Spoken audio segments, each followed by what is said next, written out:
aming muling paglilibot sa lugar ng Bukidnon para makahanap naman panibagong matutulungan at mabago ang buhay. Napunta kami sa isang sitio sa lugar ng San Fernando, kung saan ay halos 16 na ilog ang aming nagdadaanan at mahigit 3 oras ulit ang nakaraan. Habang nasa kalahati pa lang kami ng aming pupuntahan, may nakita kami ng kabahayan at mayroong nakatirang mga kakutubo. Nakilala ko si Efren, 11 taong gulang. Siya ang panganay sa kanilang 6 na magkakapatid. Wala na si mama at papa nila dahil nag-aarawan para may panggasyo sila sa araw-araw. Nabitan ko sila sa kanilang bahay, matrapal ang bubong at balat ng kahoy naman ang sahig.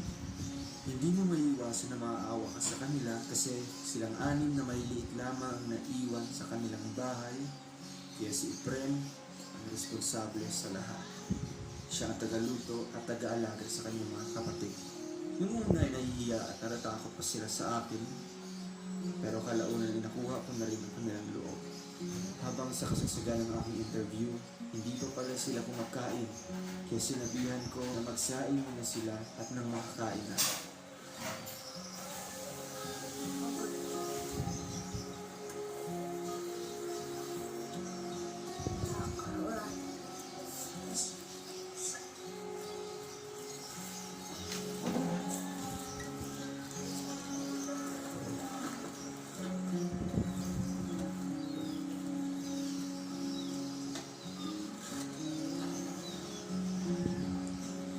Maluto na ang kanilang kanin.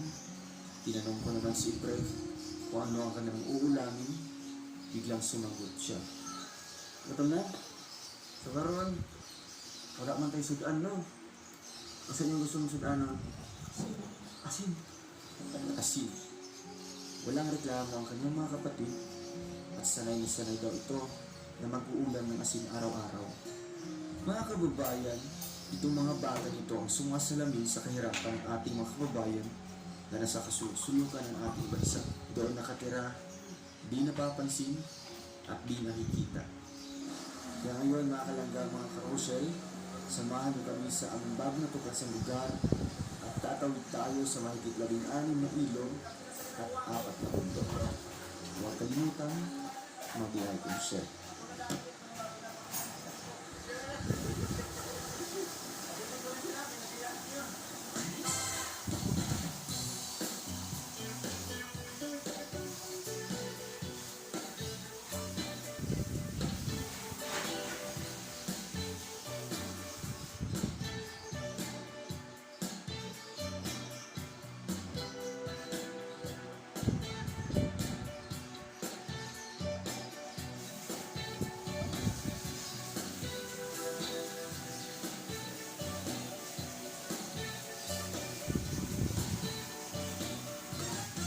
Ito mga kababayan, mga karosel, mga kalangga natin dyan. Nandito na po tayo sa nakita po na area, ang lugar po ng sitio, Kilungpo, si Fernando, Bukidnon. So ito yung ibang lugar naman po ang ating pupuntahan po, para mga survey natin, makikita natin kung ano po ang kalagayan po ng mga dito.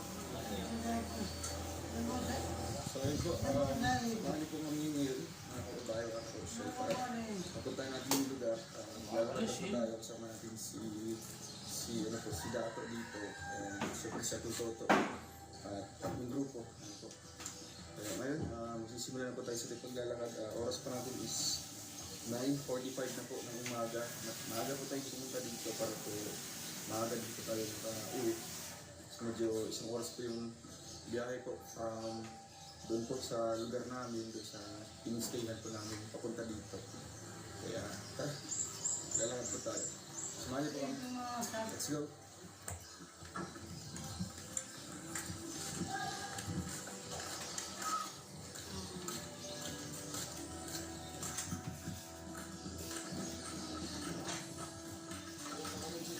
May bunta!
Kailangan malaman itong mga tao.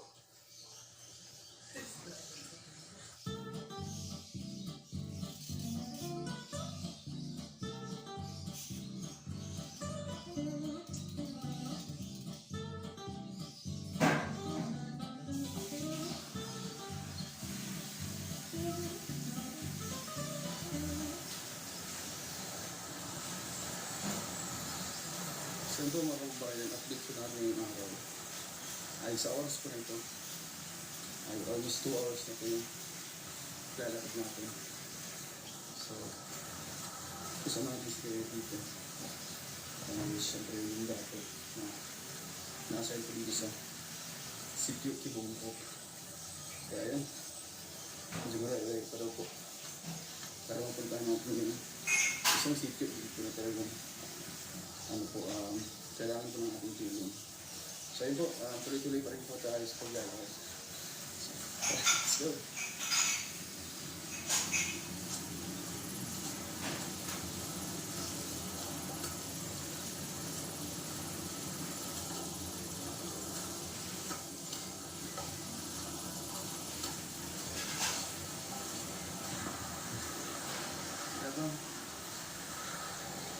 So yun po mga kababayan, update natin dito ulit.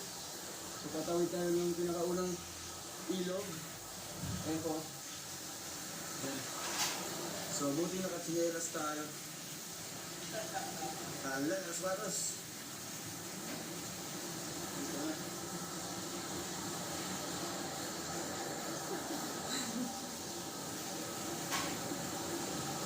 Mga kababayan, tara. Let's go! Lamig.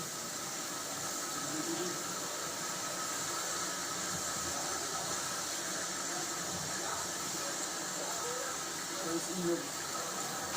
Andala lang. Andala.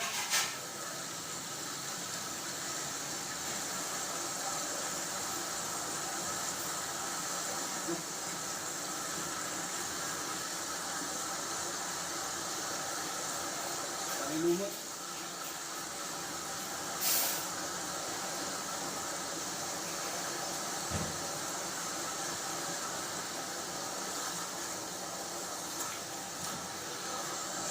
Welcome! Tara po mga kabayan.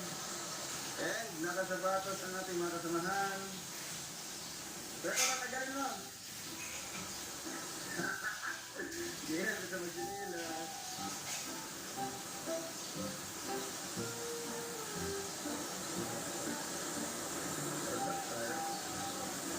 Hala! Ayan. Wala na siya! Kito! Baba niya, baba! Baba na lang!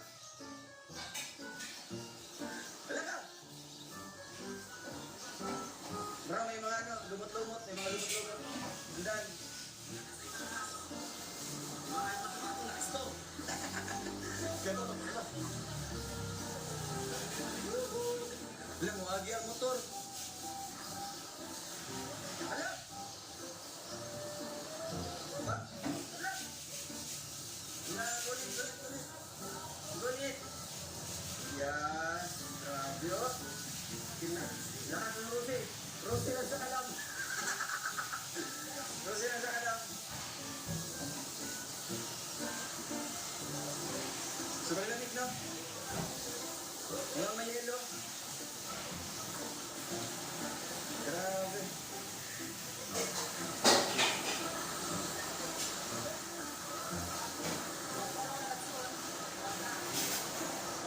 Ya, kan apa yung sa unahan? Okay na dyan.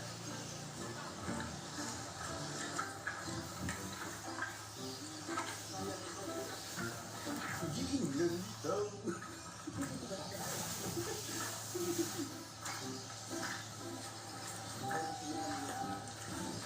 First ilog pa lang yung first ilog. So 15 more to come. Grabe. Nakikinsig. Bang ando kagaya na kay An-An. So yun, update natin guys. Katawid tayo ng ilog. So, marami yung talungan dito. Dito sa akin nila. Kasi yung isa dito ko. Meron na yung liver ko. Mas malakas nito.